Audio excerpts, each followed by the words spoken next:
Hi నేను Satish. Wild card entries season 8 2.1 date fix confirmed contestants కూడా decide అయిపోయింది. ఎవరు ఏంటి అనేది మరి రీ ఎంట్రీలు అయితే సీజన్ 8కి నాకు తెలిసి ఉండవు, నో డౌట్. ఎందుకంటే కరువు తీరిపోయేలాగా వైల్డ్ కార్డులు ఫుల్గా వచ్చేసాక ఇక బిగ్ బాస్ హౌస్ఫుల్ బోర్డు పెట్టేస్తాడు. ఈ జంబో బ్యాచ్ ఎంట్రీ ఇచ్చేసాక ఇక ఎగ్జిట్సే తప్ప ఎంట్రీస్ ఉండవు, నో డౌట్. రీ ఎంట్రీస్ అయితే ఉండవు. ఇప్పటికి 4 అయితే వెళ్ళిపోయారు కదా, మళ్ళీ వాళ్ళలో ఏ ఒక్కరు కూడా వచ్చే ఛాన్సే ఉండదు. ఎందుకంటే వచ్చేవాళ్ళు మామూలు ఆటగాళ్ళ కాదు, తాడోపేడు తేల్చుకుందాం అనే కంటెస్టెంట్స్. అలాగే ఎందుకంటే వీళ్ళకి already social media influencers social మీడియాలో కూడా బాగా ఫాలోయింగ్ ఉండి, అలాగే గత సీజన్లలో బిగ్ బాస్ హౌస్లోకి వచ్చి కూడా తమ ఆటతో మాటతో కొంత ఫ్యాన్ బేస్ ఏర్పాటు చేసుకుని పగడ్బందీగా తమ బలగంతో దిగుతూ ఉన్నారు. సరే, మరి ఇప్పుడు హౌస్లోకి వచ్చాక ఈ కొత్తగా వైల్డ్ కార్డులు రాబోతున్న వాళ్ళకి ఈ పాత హౌస్ మేట్స్ ఎవరైతే ఇప్పుడు ఉన్నారో 10 మంది ఉన్నారు కదా, ఆ 10 మందిలో ఒక 8 మంది ఉంటారు. ఆ 8 ప్లస్ ఈ 8 కలిపి 2 క్లాన్స్. అంటే సీజన్ 8లో ఫస్ట్ వీక్ వచ్చిన వాళ్ళలో 8 మంది సీనియర్లు, ఈ సీజన్కి వీళ్ళు సీనియర్లు అయితే, ఇంతగా గత సీజన్లో వచ్చిన కొన్ని సీజన్ల నుంచి కొంతమంది 8 మంది వస్తున్నారు కదా, వాళ్ళందరూ కూడా ఓవరాల్గా సీనియర్స్. సో గత సీజన్ల సీనియర్లు, ఈ సీజన్ సీనియర్లు కలిపి 2 క్లాన్లు. ఇక తాడోపేడు తేల్చుకున్న బిగ్ బాస్ వదిలేస్తాడు. ఆట వేరే లెవెల్కి అయితే పోతుంది, నో డౌట్. వచ్చే కంటెస్టెంట్స్ ఎవరు ఏంటి వాళ్ళ డీటెయిల్స్ కూడా చెబుతా. అట్లాగే ఈ వారం వచ్చిన ట్విస్టులు ఏ వారం కూడా బహుశా బిగ్ బాస్ చరిత్రలో ఉండవు.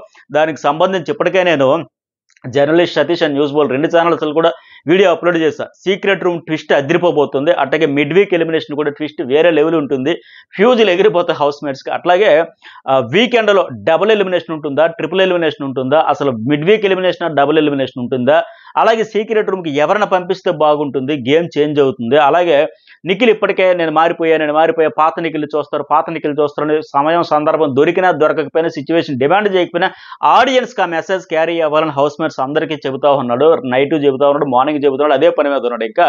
సో ఎందుకంటే ఈ వీక్ హోస్ట్ గట్టిగా రోస్టింగ్ చేసేయడంతో ఆయన లోపాలన్నీ హౌస్ మేట్స్ ఆడియన్స్ హోస్ట్ చూపడంతో పాటు తన ఫ్రెండ్ కూడా అవుట్ అయిపోవడంతో, గత వారం తన ఫ్రెండే, ఈ వారం తన ఫ్రెండే, పైగా వెళ్తే గ్రూప్ గేమ్ అని పోర్ట్రేట్ అవుతుంది కనుక తన మిస్టేక్స్ అన్ని తెలుసుకున్నాడు, తెలివిగా ఆట మార్చుకుంటానని చెబుతా ఉన్నాడు. సరే, ఆయన ఆట మార్చుకునేదానికి ఇది ఒక అవకాశం. నిజంగా చెప్పాలంటే మొన్న అదే నేను తమిళలో కూడా పెట్టాను, నిఖిల్ నెత్తిని పాలు పోసే ఎపిసోడ్ ఇదని. అయితే నేను ఇప్పటికే అప్లోడ్ చేసిన వీడియో చూడండి. అతని చుట్టూ అలాగే హౌస్ చుట్టూ ఎలాంటి గేమ్ బిగ్ బాస్ ఆడించబోతున్నాడు, ఇన్ని చెప్పే కదా. ఇవన్నీ mid week, secret, double, triple ఎలా ఉండబోతుందని చాలా ఇంట్రెస్ట్గా ఉంటుంది, మిస్ కాకండి. అలాగే ఈ వైల్డ్ కార్డ్ ఎంట్రీస్ కూడా ఎవరు కన్ఫర్మ్ అయిపోయారు, నో డౌట్ అనే లెక్క వచ్చేస్తా ఉన్నారు. వీళ్ళ డీటెయిల్స్ చెబుతా. ఫస్ట్ అన్ని అప్డేట్స్ కూడా నేనే షేర్ చేసుకుంటా మీతో. ఏ ఛానల్ రాకముందు ఫస్ట్ ది బెస్ట్ అని కూడా ఇస్తూ ఉంటాయి ఇప్పటికే చెప్పినట్టుగా. సో ఖచ్చితంగా మీరు లైక్స్ చేయండి. మీరు ఎక్కువ లైక్స్ చేస్తే నన్ను కూడా ఎంకరేజ్ చేసినట్టు ఉంటుంది. దాంతోపాటు ఎక్కువ అప్డేట్స్ అని షేర్ చేసుకుంటా. జర్నలిస్ట్ సర్వీస్ అండ్ న్యూస్ బోల్ కూడా 2 సబ్స్క్రైబ్ చేసుకుంటే ఫస్ట్ మీరే చూడొచ్చు. నాకు తెలియగానే మీకు షేర్ చేస్తూ ఉంటా కనుక కామెంట్ కూడా చేయండి, మీకు ఏమనిపిస్తుంది, ఆట ఎట్లా ఉంది ఏంటి అనేది. అలాగే ఇంకోటి ఏమంటే నామినేషన్స్ ఇప్పటికే నేను ఎర్లీ మార్నింగ్ 6కే పెట్టేసా. ఎంతమంది నామినేషన్ అయ్యారు, ఎవరికి ఎక్కువ ఓట్లు పడ్డాయి, ఎవరి ఫోటోలు ఎక్కువ నిప్పుల్లో తగలెట్టేస్తారు, ఎవరికి అసలు సింగిల్ ఓటు పడింది, అసలు ఒక్క ఓటు కూడా పడకుండా నామినేషన్ సేఫ్ అయిపోయింది ఎవరు. అట్లాగే నిఖిల్ చీఫ్ కదా, మరి చీఫ్ అయినా సరే ఎందుకు నామినేషన్లోకి వచ్చేసాడు, ఏమి బిగ్గెస్ట్ షాకింగ్ ట్విస్ట్ ఇచ్చాడు, ఎట్లా వచ్చాడు, ఇవన్నీ కూడా చాలా హైలైట్స్ ఉంటాయి. ఆ నామినేషన్ వీడియో కూడా మిస్ కాకుండా చూడండి. ప్రతి వీడియో మీకు నోటిఫికేషన్ రాకపోయినా ఒకసారి ఎవ్రీడే న్యూస్ బోల్ లేదా జర్నలిస్ట్ సర్వీస్ ఒకసారి చెక్ చేశారంటే మొత్తం నోటిఫికేషన్ కూడా వస్తూ ఉంటాయి. అలాగే సబ్స్క్రైబ్ చేసుకుంటే ఆల్ అనే బటన్ టచ్ చేస్తే ఎవ్రీ నోటిఫికేషన్ అయితే మీకు ఇమీడియట్గా వస్తుంది. ఇక సరే, వైల్డ్ కార్డుల ప్రకారం ఎవరు చూసుకుంటే సీజన్ 1 నుంచి ఒక్కొక్క సీజన్ నుంచి చెప్పుకుందాం. సీజన్ 1 నుంచి హరితేజ కన్ఫర్మ్. మొన్నటి వీడియోలో నేను చెప్పా కదా, ఇంకా రెమ్యునరేషన్ దగ్గర ఆమె పెండింగ్లో ఉండింది అని, మరి కాస్త అటు ఇటు అయ్యింది, డిస్కషన్స్ అయినాయి. ఫైనల్లీ ఆమె కన్ఫర్మ్. ఈమె 2017లో లోనావాలా సెట్, అప్పుడు ఫస్ట్ సీజన్కి సంబంధించి ముంబై మహారాష్ట్ర లోనావాలా అటవీ ప్రాంతంలో జరిగిన ఆ సెట్ అప్పుడు బిగ్ బాస్ వేశారు, అందులో వచ్చింది ఈ అమ్మాయి. బట్ ఎన్ని రోజులు అంటే 70 రోజులు ఆ సీజను. ఆ ఫస్ట్ డే, ఆ సీజనే 70 days. అందులో ఆమె ఫస్ట్ డేనే ఎంట్రీ ఇచ్చి లాస్ట్ డే వరకు హౌస్లో ఉండి టాప్ 3 కంటెస్టెంట్గా నిలిచింది. ఆల్మోస్ట్ ఆ సీజన్ అయిపోయి కూడా 7 years దాటుతూ ఉంది. అంటే హరితేజ కూడా 7 years అయిపోయింది కనుక ఓకే, ఎలా ఉంటుందో చూద్దాం. అట్లాగే ఇంకోటి ఏంటంటే హరితేజ కూడా మంచి కామెడీ టైమింగ్తో సీజన్ 1లో ఆమె హరికథ చెప్పింది, ఎప్పటికీ గుర్తుండిపోయేలాగా చెప్పింది. అది చాలా ఫన్గా ఉంటుంది. అలాగే ఆవిడ నేచర్ కూడా మంచి జోవియల్గా కలిసిపోతే మింగిలైతూ ఉంటుంది. ఈవిడికి కూడా సినిమాల్లో చేయడం, ఇంకా సీరియల్స్ కూడా చేసింది అనుకుంటా. మరి ఈవిడికి కూడా సెట్ ఆఫ్ ఆడియన్స్ అయితే ఉన్నారు, ఈమె ఎంట్రీ కూడా ఉంటుంది. ఇక సీజన్ 3 నుంచి 2 నుంచి ఎవరైతే లేరు, సీజన్ 3 నుంచి రోహిణి, ఈమె కూడా డే 1 ఎంట్రీ ఇచ్చింది. కేవలం 4 వారాల హౌస్లో ఉండింది, 4 weeks, 28th day అవుట్ అయిపోయింది. ఆ వారం కూడా ఈమె ఎట్లా అంటే బిగ్ బాస్ పనిష్మెంట్ కింద బలైపోయింది, బయటకు వచ్చేసింది.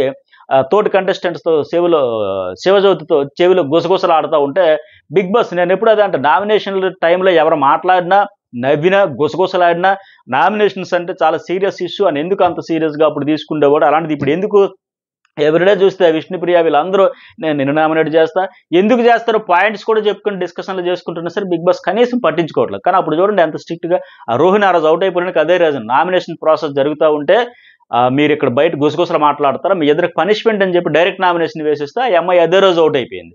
అంత సీరియస్గా ఉండేది. సో అలాంటిది ఇప్పుడు ఎవరని చేస్తామో చెప్పేస్తున్నారు, ఎందుకు చేస్తామో చెప్పేస్తున్నారు, పాయింట్స్ ఉన్నవి చెప్పేస్తున్నారు, లేనివని చెప్పేస్తారు, ఎంత జరుగుతుంది. సో ఎంత సీరియస్గా ఉంటుంటే బాగుండేది అని నాకైతే ఫీలింగ్. మరి ఎందుకో లైట్ అయితే తీసుకున్నాను. ఇక మూడో కంటెస్టెంట్ ఎవరంటే మెహబూబ్ దిల్సే. ఫిజికల్ ఫిట్నెస్తో దుమ్ము దులిపేశాడు కదా, టాస్కులు ఎరగొట్టేశాడు. అది మెయిన్ సీజన్ 4లో అభిజిత్ అవినాష్ వీళ్ళందరూ సీజన్లో సోహేల్ ఇతను ఒక టాస్క్ ఆడారు, మన కోడిగుడ్లు లాంటిది పడేది. 2 బస్తాలకి 2 రోజులు నిద్ర నిప్పులు తిండి తిప్పలు మానేసి కష్టపడి చేస్తే సుజాత ఒక స్వాప్ కార్డుతో అది మళ్ళీ వీళ్ళకే దొరికితే వేస్ట్ అని పారేస్తాడు. ఆ కాయిన్ ఆ అమ్మాయికి దొరికితే ఈ 2 రోజుల కష్టాన్ని ఆమె టక్కున స్వాప్తో లాగేసింది. దెబ్బకి వీళ్ళకి చుక్కలు కనబడ్డాయి. ఎనివే మంచి ఫిజికల్ టాస్క్లు అద్భుతంగా ఆడేవాడు, పేషెన్స్తో ఫిజికల్ టాస్క్లు ఎంత కష్టమైన ఆడేవాడు. ఈసారి ఆల్రెడీ ఫిజికల్ టాస్క్లు ఆడడానికి మేము ఉన్నాం అని స్ట్రెంత్ ఉందని వీళ్ళు ఫీల్ అవుతున్నారుగా.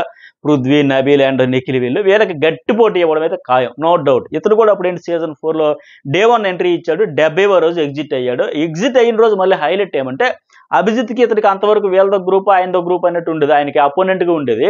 బట్ స్టేజ్ మీదకి వచ్చేసరికి పెద్ద ట్విస్ట్ ఏంటంటే అభిజిత్ అన్న నాకు ఒక అన్న లెక్క, ఒక బ్రదర్ లెక్క చాలా గైడ్ చేసిన, మనకి ఎప్పుడు ఆ సీన్స్ కానీ ఎప్పుడు వీళ్ళ మధ్య అంత ర్యాప్ బాండింగ్ ఉందా అని నేను అడి చూపలే. బట్ స్టేజ్ మీదకి వచ్చాక విపరీతంగా ఎమోషనల్ అయిపోయి ఏడు చేస్తాడు. ఇదేంటి ఈ బాండింగ్ ఎక్కడ దబ్బా అనుకున్నాం మనం, చాలా మిస్ అవుతున్నాం అంటే అని చెప్పేసి అలాగే అర్థం చేసుకుంటున్నాం లేక. సో ఇతను కూడా వస్తే చాలా బాగుంటుంది. అలాగే హోటల్ టాస్క్లో సీక్రెట్ టాస్క్ అవినాష్కి ఇస్తే అవినాష్ కూడా వస్తున్నాడు 4వ కంటెస్టెంట్. అవినాష్ మెహబూబ్ ఆ సీజన్లో ఎంత రచ్చ చేశారంటే సీక్రెట్ టాస్క్ అవినాష్కి ఇచ్చి ఫుడ్ పాడు చేయాలి, కస్టమర్లకి ఇరిటేట్ చేయాలి, ఫ్రస్ట్రేట్ తేవాలి, కోపం తెప్పించాలంటే మెహబూబ్కి అయితే చుక్కలు చూపించేశాడు. ఫుడ్లో ఎక్కువ మటన్ కేమో ఏదో అడిగితే మటన్ కేమో అని అనుకుంటాయా, మటన్కి సంబంధించి ఏదో ఫుడ్ ఐటమ్ చికెన్ కోసం చికెన్ మటన్ అని చెప్పేసి సోహెల్ వీళ్ళంతా ఎదురు చూస్తే అందులో విపరీతంగా సాల్ట్ వేసేసి ఇలా పాడు చేసేసి వాళ్ళకి కోపం తెప్పించేసి ఇరిటేట్ తెప్పించి ఫుట్బాల్ అయితే ఆడుకున్నాడు అవినాష్. వీళ్ళు కూడా మంచి కంటెంట్ ఇచ్చారు, మెహబూబ్ అండ్ అవినాష్. వాళ్ళిద్దరు కూడా ఈ సీజన్లో వస్తున్నారు, ఇద్దరు కూడా 4th సీజన్లో వచ్చి ఇప్పుడైతే వస్తున్నారు.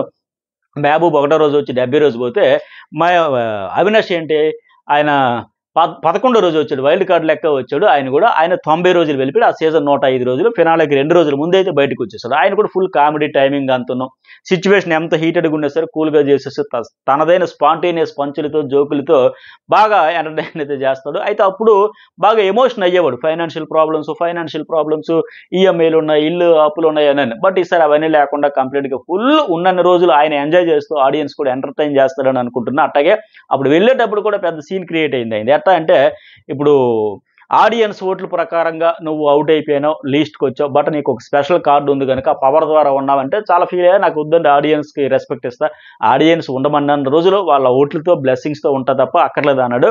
ఆ తర్వాత వారం అయితే వచ్చేసాడు. మొత్తానికి ఉన్నన్ని రోజులు హైలైట్ అయితే చేయాడు.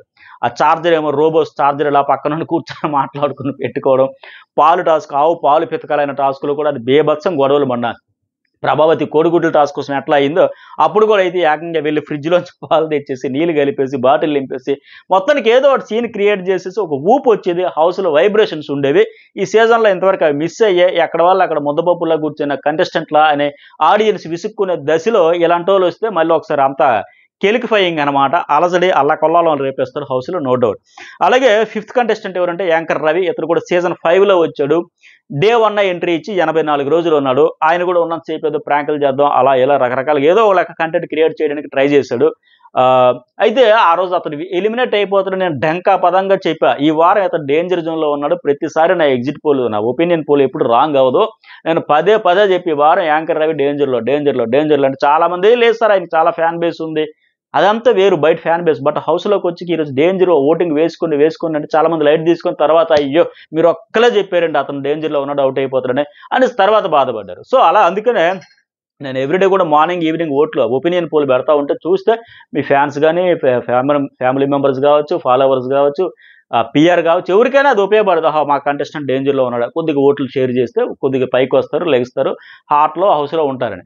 ఇతర వాళ్ళు కూడా చాలా కంటెంట్ అయితే వచ్చింది. అలాగే 6th ఎవరు, నైని పావని. ఈ అమ్మాయి కూడా సీజన్ 7లో వచ్చింది. 35వ రోజు అంటే ఐదో వారం వచ్చింది. నెక్స్ట్ డే 6వ వారం 42వ రోజు అవుట్ అయిపోయింది. నైని పావని బ్యాడ్ లక్ ఏంటంటే ఆ అమ్మాయి చాలా యాక్టివ్గా ఉండేది, పాయింట్లు పట్టుకుండేది, పాయింట్ టక ఫట్ ఫట్ ఫట్ ఫట్ అని చెప్పేది ఉన్న వారం రోజులని. అంటే అంతకుముందు 5 వారాలు ఆట చూసి వచ్చింది కనుక పాయింట్లు పెట్టేది గట్టిగానే చెప్పేది. అలాగే ఫిజికల్ టాస్కుల్లో కూడా శివంగిలా దూసుకుపోయింది. అరే వేగంగా కనెక్ట్ అయిపోతుంది అనే దశలోనే అవుట్ అయిపోయింది. ఏకంగా విచిత్రంగా అనిపించింది, ఈ అమ్మాయి ఎందుకు మిగతా అప్పుడు వచ్చిన వాళ్ళు ఇంకొక 2 అమ్మాయిలతో పోల్చుకుని బెటర్ కంటెంట్ ఇచ్చింది, అప్పటికి ఈవిడికి కాస్త వస్తూ సోషల్ మీడియా ఫాలోయింగ్ ఉంది అనుకున్నా, కానీ ఇలా వచ్చి అలా మెరుపు తీగలా గెలిపి మరి ఈసారి మళ్ళీ అవకాశం వచ్చింది కాబట్టి ఈసారి మళ్ళీ వైల్డ్ కార్డ్. అప్పుడు వైల్డ్, ఇప్పుడు వైల్డే. మరి ఈసారి ఎట్లా ఆడుతుందో, ఎన్ని రోజులు ఉంటుందో చూద్దాం. అలాగే టేస్టీ తేజ నెక్స్ట్, ఇతను కూడా సీజన్ 7లో వచ్చాడు. డే 1 ఎంట్రీ ఇచ్చాడు, 63వ రోజు అవుట్ అయ్యాడు. ఇతను కూడా బాగా గేమ్ ఆడతాడు, మైండ్ గేమ్ ఆడతాడు, చాలా స్ట్రాటజీలు, లెక్కలు అంతా క్యాలిక్యులేటెడ్గా ఆడతాడు, చాలా కామెడీ. మొత్తానికి ఈసారికి ఇప్పటికి కామెడీ కరువు అయితే తీర్చేయడానికి ఎంతమంది వస్తున్నారా, టేస్టీ తేజ, అవినాష్, అలాగే రోహిణి, హరితేజ, నలుగురు, టేస్టీ తేజ, హరితేజ వీళ్ళంతా. ఇతను కూడా డే 1 అయితే వచ్చాడు, మొత్తానికి 63వ రోజు అవుట్ అయిపోయాడు. ఇతని నుంచి కూడా మంచి కంటెంట్, ఫన్, ఎంటర్టైన్మెంట్ అదిరిపోద్దని అనుకుంటున్నా. ఫైనల్లీ 8వ కంటెస్టెంట్ ఎవరంటే అదే సీజన్ నుంచి, అంటే సీజన్ 7 నుంచే గౌతమ్ కృష్ణ. ఇతడు అప్పుడు డే 1 వచ్చి 35వ రోజు సీక్రెట్ రూమ్కి వెళ్ళాడు, మళ్ళీ నెక్స్ట్ డే లోపలికి వచ్చాడు. అశ్వత్థామ బ్యాక్ అనేసి అయినండు, అశ్వగంధన వాళ్ళు అండు, మొత్తం ఫన్, ఎంటర్టైన్మెంట్, ఫైర్ అన్నీ వచ్చాయి. చాలా వరకు సోలో గేమ్ ఆడుకున్నట్టు ఉన్నా సరే అలా రాను స్టార్ మా బ్యాచ్ ఒక అడుగు ఒక మొగ్గు చూపాడు. అలా మొత్తానికి ఎనివే మంచి జర్నీ అని చెప్పొచ్చు. 91 రోజులు ఉండి బయటకు అయితే వచ్చేసాడు. సో ఇది ఈ కంటెస్టెంట్స్ అయితే రాబోతున్నారు. మరి వీళ్ళలో ఎవరు ఎలా ఆడతారో చూద్దాం. అట్లాగే ఇప్పుడు ఈ 8 మంది ప్లస్ పాత వాళ్ళు 8 మంది కలిపి అప్పుడు 2 క్లాన్స్ తాడోపేడు దబిడి అయినట్టు ఉంటుంది. ఇక వాళ్ళ క్లాన్స్ ఇంతవరకు 4 వారాలు వేసుకుంటూ వచ్చాడు కదా, ఇక అవసరంలే.